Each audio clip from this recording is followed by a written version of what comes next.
All right, guys, so we're getting the garage doors put up today, and I've got me and my buddy Mark helping me. Neighbor Mark across the street over here, and we're using his good tractor to lift it up, and then I have a scissor lift that I'm using to get it kind of in place. So we got this one put up. I did not record it because it's the first one we did do, and you know, it wasn't too hard, really, especially having Mark here helping. So here's what we're doing. We're using my friend's scissor lift, good old Genie GS 1930. And what he's doing is he's setting the garage curtain on top of the Genie with his tractor, and then we're lifting it up into place with the side rails in position. And I've just got them clamped up there. And then right now I've got it pretty much where I need it to be. And then I'm going to come up here and I'm just going to drill those holes and mount it, and then mount the rail. Really, there's not much else to it. It's a little, I'll just go ahead and put it on time lapse, and we'll finish this thing up here.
Guys, well, that does it, right? Got those doors all finished. It wasn't too hard. Some good help from Mark. I need to wash those off. They've been sitting out there for a little while. They open real easily. I think I want to try to insulate them. I'm not sure. Some of that.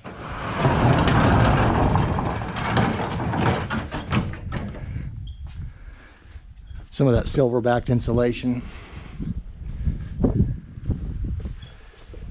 Well, I'd sure like to thank y'all for coming along with a ride on this one. I know it's been a long project.